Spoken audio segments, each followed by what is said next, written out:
It's a bird? It's a plane? Non, c'est Waltcast. Des alternants partagent leur expérience, leur métier, des tips pour ton alternance. Ready? Go! Salut à tous, ravi de vous retrouver dans Waltcast, c'est le podcast de Walt sur l'alternance. Avec la crise sanitaire, alors que certains secteurs d'activité sont en très grande difficulté, voire carrément à l'arrêt, d'autres continuent de recruter et accélèrent même leurs embauches. Et c'est d'ailleurs le cas du sanitaire et social. Le top 3 des métiers les plus recherchés sont les infirmiers, les aides-soignants, les auxiliaires de vie. Les recrutements concernent aussi des fonctions support. Les services d'aide et ou de soins à domicile recherchent également des cadres et des profils plus administratifs. Et enfin, c'est un secteur surtout qui recrute également de nombreux alternants.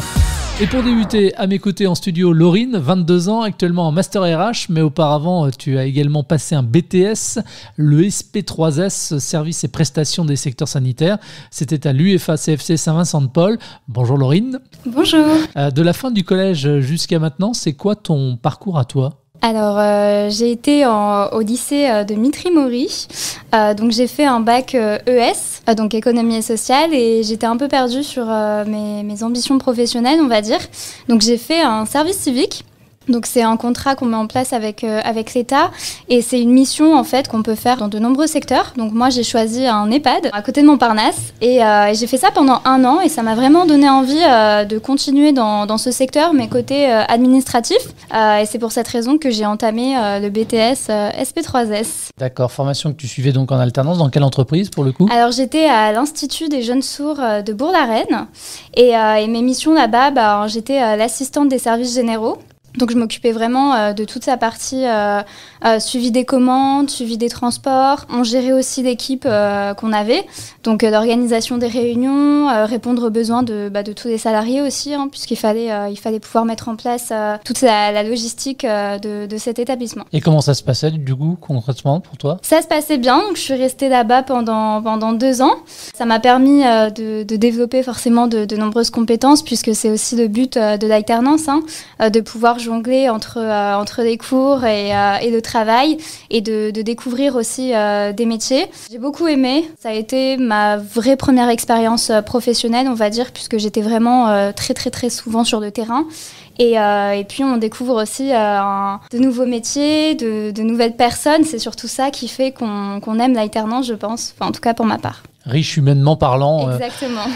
Si on parle des cours à Saint-Vincent-de-Paul, c'était comment du coup ? Alors j'avais 3 jours, 1 semaine sur 2 et 2 jours en général. Sur le coup, on peut trouver ça un peu redondant, c'est pas facile quand on est en BTS, quand on est en alternance, on doit jongler entre les cours, le milieu professionnel. Mais tous mes cours m'ont servi et me servent encore actuellement puisque je suis en master, je revois encore des choses que j'ai étudiées en BTS en fait, notamment en comptabilité, en ressources humaines. Et je me dis, en fait, ça sert vraiment. On n'a pas l'impression sur le coup, mais tout ce qu'on apprend dans ces cours et dans ce BTS, on les revoit plus tard. Et même pour nous, personnellement, c'est vraiment un enrichissement. Justement, en termes d'emploi du temps, tu nous as parlé un petit peu du rythme, l'alternance entre les cours, l'entreprise. C'était pas trop compliqué justement à accumuler les deux, à s'organiser Au début, ça peut paraître compliqué, surtout quand c'est notre première année. Comment dire, la plupart sortent d'un milieu qui est scolaire. Il faut savoir que quand on rentre en BTS, on a soit des jeunes qui sortent du lycée et qui commencent leur alternance, soit des jeunes qui vont se reconvertir et qui vont reprendre leurs études. Ce qui fait qu'il y a quand même une mixité des deux mondes, si je puis dire. Mais dans tous les cas, pour ceux qui sortent du cadre scolaire ou même d'une reconversion, ça peut être compliqué de se remettre dedans et de pouvoir gérer le pro et le scolaire en même temps. Je pense que c'est réellement une organisation qu'il faut mettre dès le début, qui va se maintenir tout au long, puisque moi, la preuve, j'ai fait mon BTS et je suis en master actuellement. Donc, c'est une organisation et un rythme qui est à prendre. Pas pouvoir s'égarer à droite à gauche et toujours rester focus sur les études et aussi sur le milieu pro. Il faut pouvoir s'adapter. Et puis, il faut réviser pour les examens aussi. Exactement. Tant qu'à les avoir. Un avantage peut-être de l'alternance aussi, et tu pourras aussi nous en donner d'autres tout à l'heure, mais c'est le fait de pouvoir changer de voie finalement, parce que tu étais dans le sanitaire, tu bifurques vers les RH. Ouais. Ça t'offre aussi cette possibilité-là d'être alternante, parce que là tu es en master, c'est ça, mais également en alternance. C'est ça. J'ai toujours fait un parcours qui est en alternance. L'alternance, c'est vraiment un tremplin, vraiment pour une carrière professionnelle. Puis effectivement, ça donne de nombreux avantages. Quand on a commencé à avoir des revenus tous les mois, c'est compliqué de se réadapter et d'être que scolaire et de ne plus forcément avoir de revenus. Donc après, c'est selon les besoins aussi. Mais effectivement, le changement de voie peut s'entamer sans problème, puisque dans ce BTS-là, on va étudier les ressources humaines. Et c'est vrai que j'aimais beaucoup le sanitaire et social, et c'est ce qui a fait aussi que je suis où je suis aujourd'hui. C'est ce qui m'a permis de rentrer à la suite de ça en licence professionnelle, et puis aujourd'hui en master RH, toujours en alternance, dans un laboratoire pharmaceutique qui s'appelle Ipsen. Voilà, comme quoi on n'est jamais trop éloigné non plus du sanitaire social. Tu as parlé de rémunération, d'apprendre finalement quelque part un métier. Si on devait citer d'autres avantages de l'alternance pour celles et ceux qui nous écoutent. Effectivement, on a la rémunération qui est très avantageuse, apprendre un métier. Les autres avantages, je dirais, de pouvoir se développer personnellement, dans le sens où l'alternance permet d'avoir un pied-à-terre dans un secteur, dans une entreprise, de découvrir de nouveaux métiers. Mais quand on est en scolaire, on n'a pas ce développement personnel comme quand on est en alternance. En tout cas, pour ma part, j'ai beaucoup plus vite appris et mûri, surtout en étant en entreprise, contrairement à des personnes que j'ai rencontrées et qui sont que dans les études et qui vont faire un stage, je vais être gentille, de 4 semaines ou 8 semaines, une fois par an. Donc je pense que l'alternance, ça permet aussi de se découvrir soi-même, de découvrir ce qu'on veut vraiment dans la vie et de s'épanouir tout simplement. Franchement, en un an, j'ai grandi parce qu'on rencontre beaucoup de personnes. Moi, je travaillais à l'Institut des jeunes sourds. On rencontre des jeunes, des enfants qui ont 8 ans, qui ont 15 ans et qui ont des problèmes auditifs. Et tout ça fait qu'on se dit, effectivement, la vie peut parfois être compliquée. On rencontre aussi des personnes avec qui on garde contact. D'ailleurs, là, il n'y a même pas 10 minutes, un collègue à moi de l'Institut des jeunes sourds m'a envoyé un message.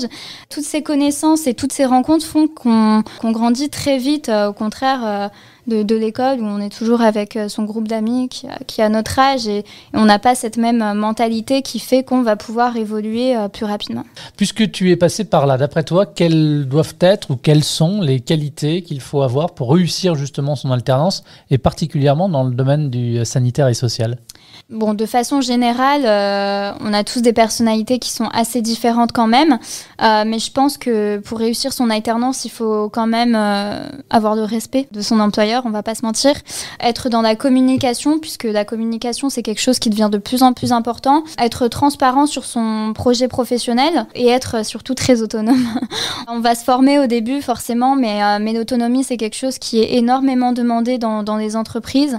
On a quand même toujours un accompagnement, souvent de la part de son manager ou de la tutrice ou du tuteur. Et être dans la communication, je pense que c'est des qualités qui sont très importantes, plus particulièrement dans le domaine du sanitaire et social. Être dans la communication, et je rajouterais aussi être empathique dans le domaine du sanitaire et social, puisqu'on peut avoir affaire à différents publics qui peuvent être très compliqués à comprendre, à gérer. Donc quand on travaille, je sais pas moi, dans un centre avec des femmes battues, c'est un public qu'on peut rencontrer.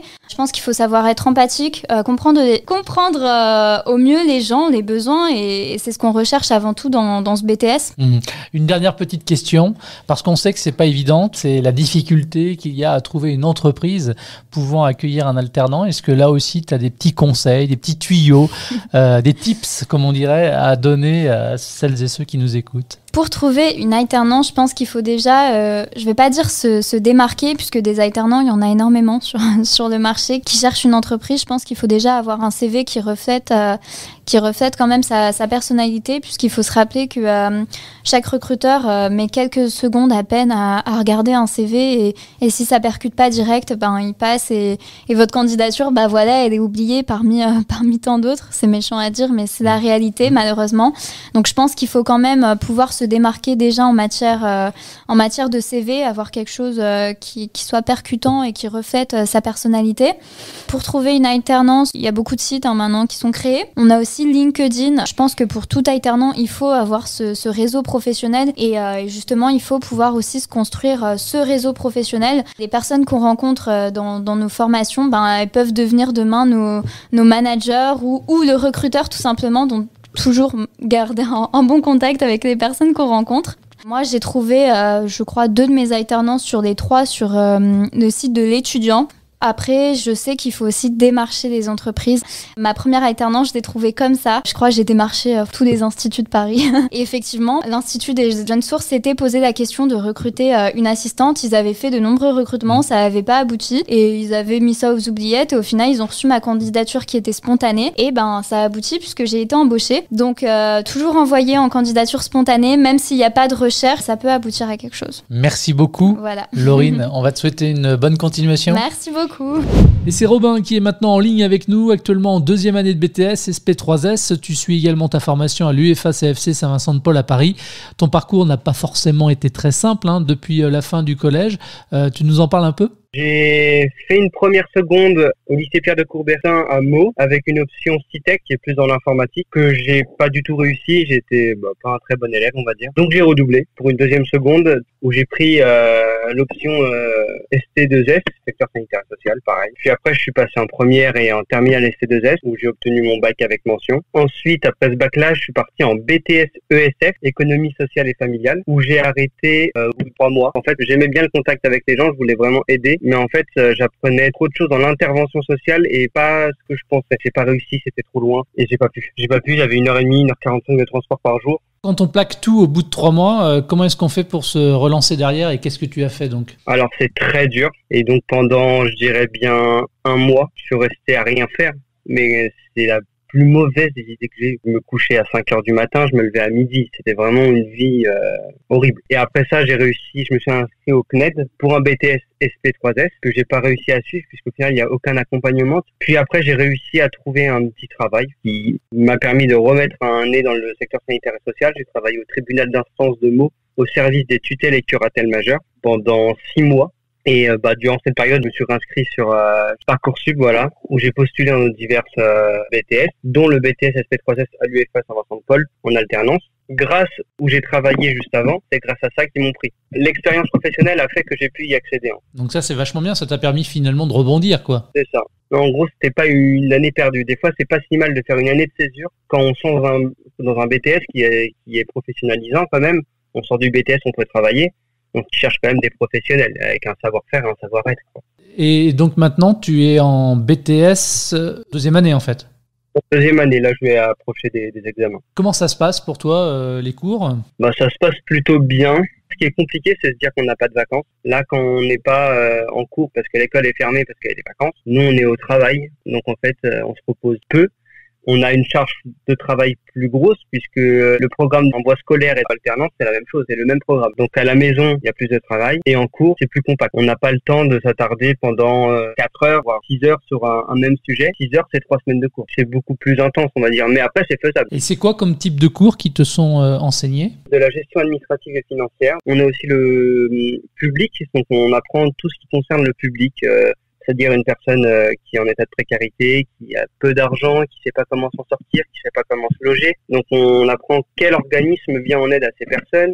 C'est hyper intéressant. Donc on a aussi institution et réseau qui vient en lien avec ça. En fait, toutes les matières se rejoignent à un moment. En réunion, on a l'ARH, c'est hyper intéressant. On apprend aussi comment gérer une structure. Il faut savoir faire plein de choses, comme des plannings, savoir faire des notes aux salariés, savoir comment s'adresser au patron quand on doit lui faire une synthèse de quelque chose. Il y a plein de choses à apprendre qui permettent de gérer une équipe en soi. C'est donc une année que tu réalises en alternance. Dans quelle entreprise ou quelle structure ? C'est 2 années particulières parce que j'ai dû faire ça en 2 entreprises. La première, c'était à la CPAM de Meaux. Je suis rentré en décembre dans ma nouvelle structure de service à la personne. Elle s'appelle Adenior. Et chez Adenior, donc, dans cette structure de service à la personne, quelles sont les différentes missions qui te sont confiées ? Essentiellement, la gestion du planning, qui prend énormément de temps. La validation des heures. Normalement, on fait beaucoup de réunions pour quand même qu'ils ne se sentent pas délaissés.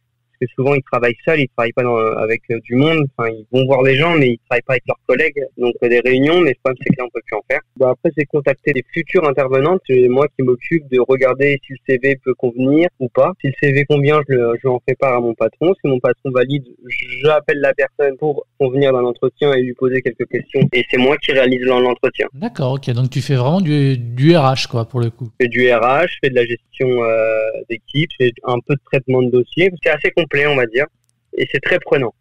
C'est très prenant, c'est très complet. En même temps, tu n'y es que depuis le mois de décembre et j'ai l'impression que tu as déjà une polyvalence dans tes missions. C'est quand même super bien, ça. C'est peut-être pas partout pareil. Non, c'est pas partout pareil. Le fait d'avoir une petite agence aussi, elle a démarré il y a 2 ans ou 2 ans et demi maintenant, je peux voir énormément de choses et mon patron est très compréhensif. Il se dit pas, c'est moi le patron, je me garde toutes ces tâches-là parce que ça relève pas de ton niveau. Au lieu de se dire ça, il se dit, je vais te montrer, tu vas peut-être pas y arriver, mais au moins tu vas savoir ce que c'est, tu vas savoir à quoi ça ressemble pour que tu comprennes mieux ce qu'il y a en dessous. Robin, quand on regarde un petit peu ton parcours, même s'il est un peu chaotique et c'est pas bien grave, tu n'as que 22 ans, il y a quand même une fibre chez toi dans le social. Qu'est-ce qui t'attire, toi, dans cette filière-là? Alors, cette filière-là, c'est vraiment pour, on va dire, aider les plus démunis, on va dire. Donc, au début, quand on est plus jeune, j'ai voulu agir sur le terrain. Vraiment aider la personne, tout faire pour l'aider à ce qu'elle sorte de cette difficulté qu'elle rencontre. Malheureusement, au final, quand on regarde bien, on peut pas faire ce qu'on veut puisqu'il y a toujours la personne au-dessus qui nous dit non, on ne fait plus comme ça. Donc, au final, j'ai plus voulu être dans l'exécutif et d'être avec la personne. J'ai voulu plutôt passer de l'autre côté de la barrière, passer dans le côté administratif et peut-être plus pouvoir changer les choses à ce niveau-là. Donc c'est pas moi qui sera auprès des personnes, mais c'est moi qui pourra dire je veux recruter cette personne pour mieux aider la personne. Je veux l'aider indirectement en soi. Tout à l'heure, tu nous parlais rapidement de ton emploi du temps. À quoi ça ressemble tes semaines entre tes périodes de cours et d'entreprise? Toi, c'est quel rythme déjà? Moi, c'est 2 jours à l'école, 3 jours en entreprise. Et tu arrives à jongler entre les deux sans difficulté? Alors, c'est compliqué. Il y a des semaines où j'ai pas révisé. Le week-end, j'essaye. Je suis pas très assidu à ce niveau-là, par contre. Je suis pas un exemple à suivre. C'est compliqué, mais on peut y arriver. Là, à l'approche des examens, je fais que ça depuis 2 semaines, par exemple. Tous les week-ends, je suis en train de travailler. Pratiquement 5 à 6 heures par jour. Bon, après, j'ai envie de dire, peu importe ton organisation, tout ce qu'on espère pour toi, c'est que tu puisses les décrocher, quoi. Enfin, les avoir, tes examens. Je pourrais approfondir plus, mais pour l'instant, ça me convient. Pour toi, c'est quoi, Robin, l'intérêt de l'alternance ou de l'apprentissage? L'intérêt de l'alternance et de l'apprentissage, c'est vraiment d'être pro dès qu'on arrive sur le terrain. Parce que quand on sort de l'école juste scolaire, on a trop une vision générale. Je vais te donner un exemple. Quand on te demande une action correctrice pour un envoi scolaire, ça va être un peu trop général. Alors que quand tu vas être direct sur le terrain, tu vas voir directement qu'est-ce qu'on peut faire pour agir directement. Et c'est vraiment faire de l'expérience. Parce que maintenant, on sait que quand on va sur Indeed, je sais pas, on cherche un job, ils nous disent t'as 18 ans, il te faut 5 ans d'expérience. C'est pas possible.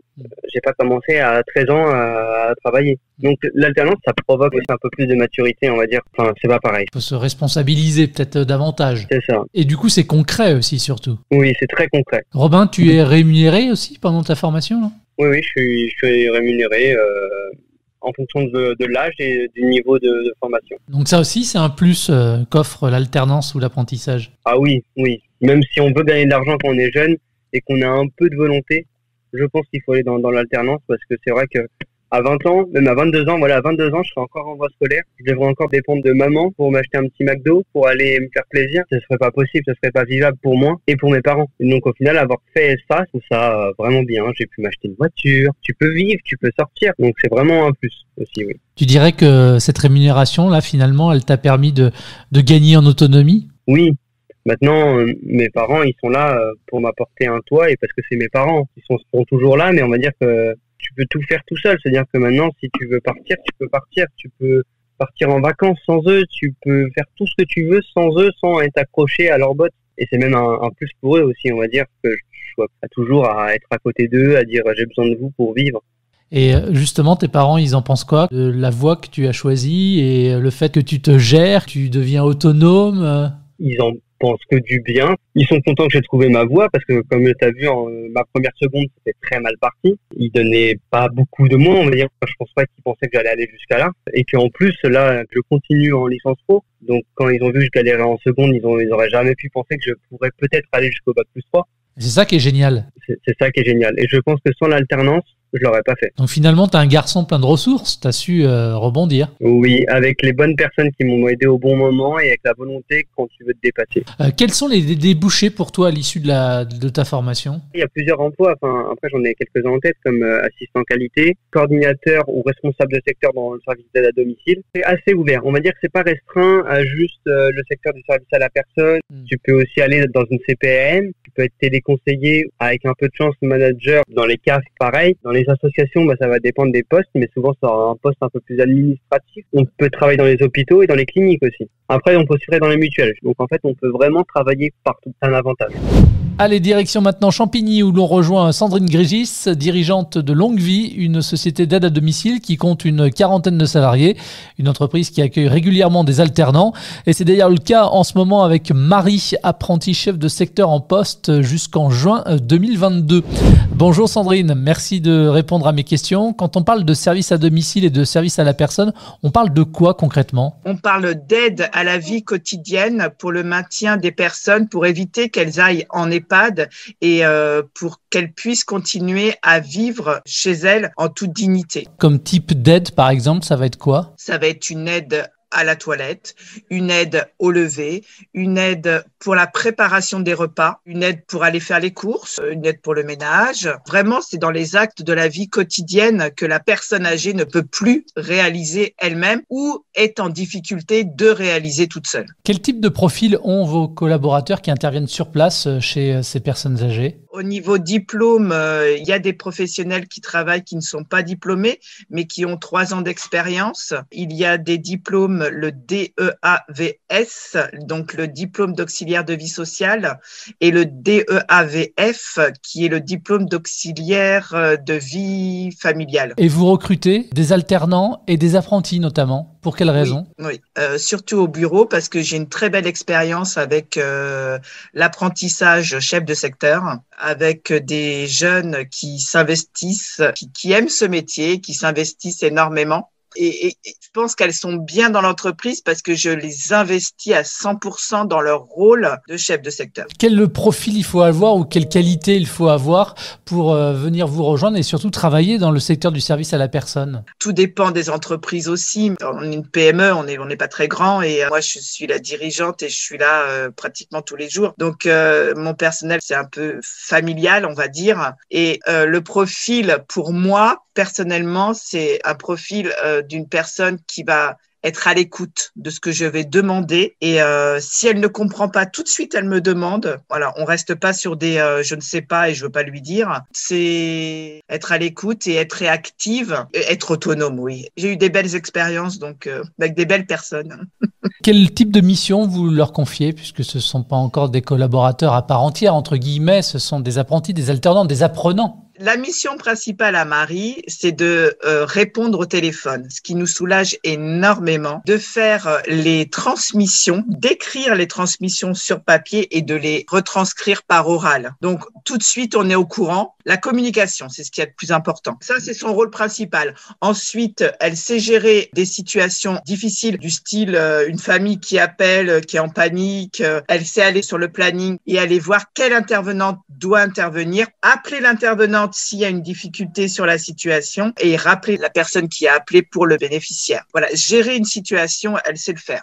Alors, depuis le mois de décembre qu'elle est là, est-ce que vous avez déjà vu une montée en compétences de Marie ? Ah oui, complètement. Pour vous, finalement, c'est leur permettre de gagner en autonomie que de les recevoir, que de les accompagner ? Complètement. Gagner en autonomie et puis arriver sur peut-être le marché du travail par la suite. J'ai 2 expériences derrière Marie. Ils passent nous voir de temps en temps. Les anciens apprentis passent nous voir. Ce sont des gens qui ont confiance en eux, qui ont pris des postes dans les maisons de retraite en DRH, qui n'ont que des bons retours, quoi. C'est ça qui est bien. J'espère les avoir aidés à ce niveau-là. Du coup, quelles sont les perspectives d'évolution pour ces jeunes alternants ou apprentis qui viennent travailler avec vous ? Moi, elle fait un BTS SP3S. Donc, si elle s'arrête au BTS, elle peut être chef de secteur. Après, si elle fait une licence, elle peut monter en DRH. Ça peut aller loin. Ça peut aller loin après.